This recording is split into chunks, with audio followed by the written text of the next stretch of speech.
Hi, this is Team Ice. I'm Angus Chen. Today we got a coffee machine for our dissection project. So here we are.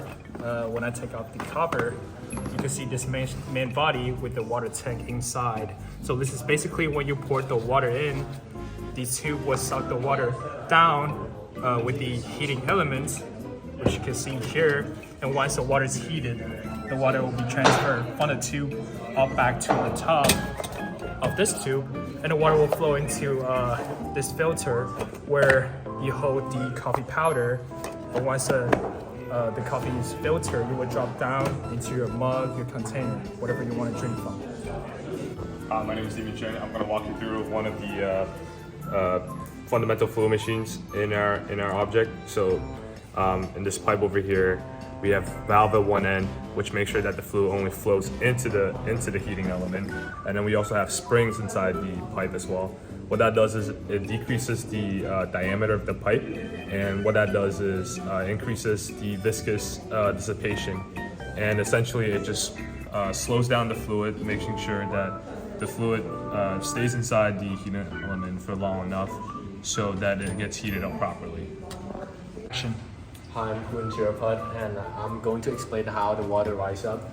So pretty much like the whole idea is that the cold water goes in and then it meets the heating element. And there's a small section in the tube that the water is going to be boiled and gonna create bubble and water vapor that gonna push the hot water up. And this is basically the mechanism of the airlift pump. Hi, my name is Kyle Datner, and I'm going to be talking about the hydrostatics and fluid mechanics behind the water rising. So, water is poured into this container,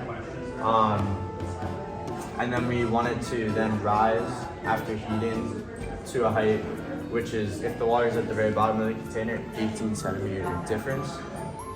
So, if we approximate this with no viscous dissipation, we can use the Bernoulli equation here, taking this as 0.1 and the exit as 0.2. We know P1 and P2 are equal to P atmosphere, and we also can approximate this fluid as not moving, as the water as constant, the water level as constant, so we can cancel this out to 0 as well, and we find rho 1 GH1 equals 1/2 rho 2 B2 squared plus P2 GH2. Now, the fluid when it exits is moving, which is where this term comes from. And the only way to achieve a height H2 greater than H1, which is this fluid rise, is for this density, rho 2, to be less than rho 1, which is why we heat it to create the vapor and water mixture, which is less dense than pure water. If you approximated this as not moving and not a water vapor mixture, so just water, and you wanted to achieve a change in height of 18 centimeters, that's where this calculation over here comes from, which is delta P of around 1765 pascals required. Hi, my name is Edison Chen, and I'm going to explain the mechanisms of how the water rises. So the only mechanism in the coffee machine is the buoyancy force and the vapor pressure, and the viscous loss due to shear stress is what opposes that motion. And to maximize the temperature change at the end when the water comes out, we have to maximize the viscous loss and the pressure change from the Darcy-Weisbach equation. And for flow to actually happen, the pressure change from the hydrostatic equation, which we got of 1765 pascals around, has to be greater than the pressure change in the Darcy-Weisbach equation. And for that,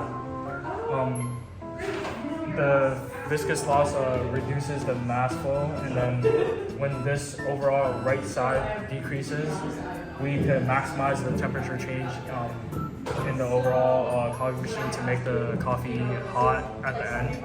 And to maybe improve this machine, we could either replace the spring inside the tubes, which increases the friction coefficient in this term, or we could either increase the length of the tubes or decrease the diameter of the tubes in order to maximize the temperature change in the coffee machine.